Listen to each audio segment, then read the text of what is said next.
Halo semuanya, perkenalkan nama saya Fahri Putra.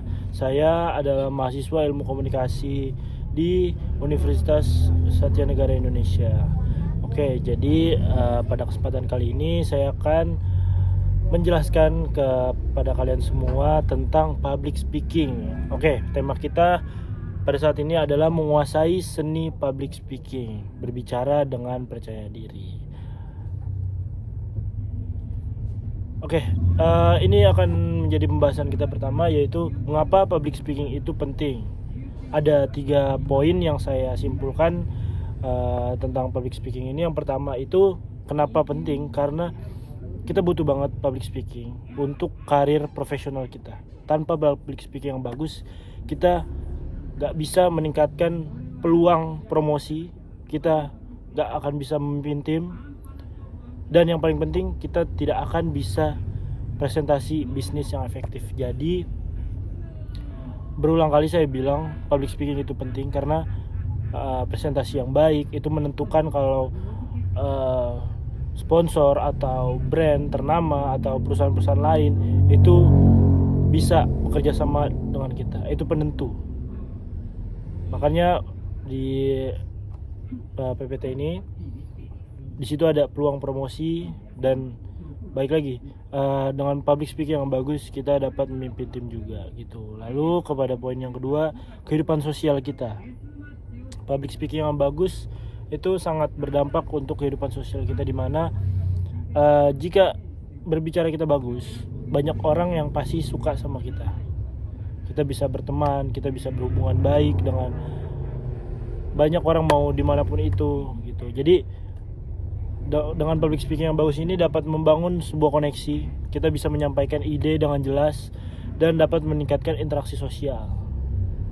Jadi baik lagi saya tekankan kalau public speaking itu penting sekali. Dan poin ketiga itu ada peran kepemimpinan, dimana jika public speaking kita bagus, kita dapat menginspirasi dan memotivasi, bahkan membimbing orang lain dengan komunikasi kita yang sangat kuat dan baik.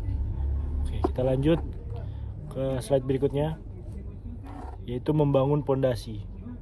Bangun pondasi itu ada 5 poin yang saya simpulkan, yaitu kita harus ada persiapan dan riset yang matang. Yang pertama itu pahami audiens kalian dulu.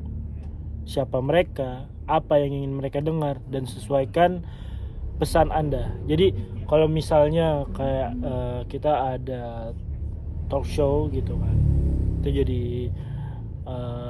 narasumber atau apa misalnya yang ingin kita jelaskan topiknya akan didengarkan oleh anak kecil, ya kita pembawaan kita harus sesuai sama audiens kita gitu. Terus mereka tuh maunya dengarnya apa gitu. Kita nggak mungkin jika sama anak kecil itu kita pakai nada yang keras atau apa, kita harus lembut itu. Jadi sesuaikan, dan kita harus tahu apa yang ingin mereka dengar. Lalu poin kedua, kita harus riset mendalam nih. Riset mendalam itu yang pertama itu kita kumpulkan fakta dan data yang relevan untuk kita sampaikan. Yang kedua itu kita wajib sekali menggunakan sumber yang kredibel. Jadi semua pembicaraan kita dapat dipertanggungjawabkan. Oke, kita lanjut ke slide berikutnya. Di sini ini penting juga. Ini adalah struktur presentasi yang bagus.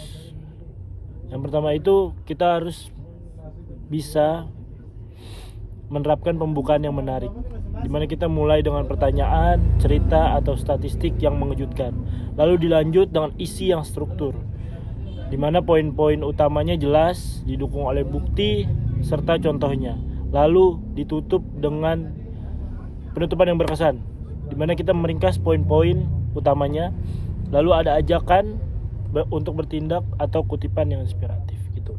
Oke, kita lanjut ke pembahasan berikutnya, yaitu mengendalikan rasa gugup. Rasa gugup ini sangat wajar untuk kita semua yang sedang belajar public speaking. Bahkan public speaker yang sudah mahir pun terkadang masih ada rasa gugupnya. Tapi ini bukan suatu masalah yang besar, rasa gugup ini. Soalnya rasa gugup ini harus kita kendalikan, karena itu akan ada terus menerus. Dimana ada ada 3 teknik di sini.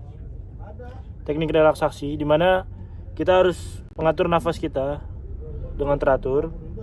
Lalu kita harus merenggangkan tubuh kita agar lebih rileks, lebih enak saat kita berbicara. Lalu biar lebih enak lagi kita minum air, biar tenggorokan kita enak, berbicara pun intonasi kita jelas gitu kan.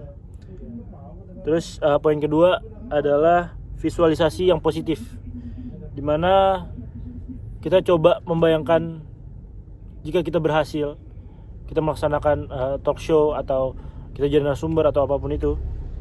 Terus kita bayangkan kalau audiensi itu antusias kepada kita. Lalu yang paling penting, kita harus percaya diri dengan diri kita sendiri. Oke, lanjut kepada slide berikutnya, yaitu bahasa tubuh dan kontak mata. Dimana ini penting sekali karena bahasa tubuh dan kontak mata ini suatu teknik yang membuat public speaking kita makin menarik. Yang pertama itu ada gestur muka. Hindarilah menyilang tangan kalian karena itu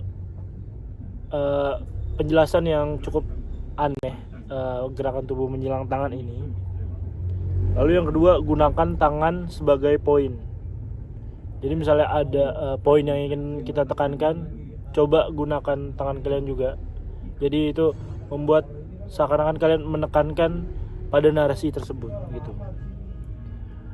Dan poin yang kedua itu postur kita jika kita ingin terlihat percaya diri, dimana kita harus berdiri tegak, dengan tegak, jangan bungkuk, jangan miring, jangan goyang-goyang, tegak aja, tegak. Lalu relax, bahu kita relax, jadi nyantai aja, tegak gitu. Oke, materi berikutnya yaitu variasi suara dan artikulasinya.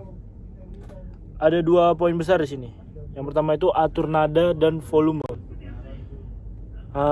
Yang pertama, hindari kata-kata yang monoton. Jangan mengulangi kata itu terus. Kayak sepertinya kata misalkan atau contoh kalian pakai itu terus, itu kurang baik.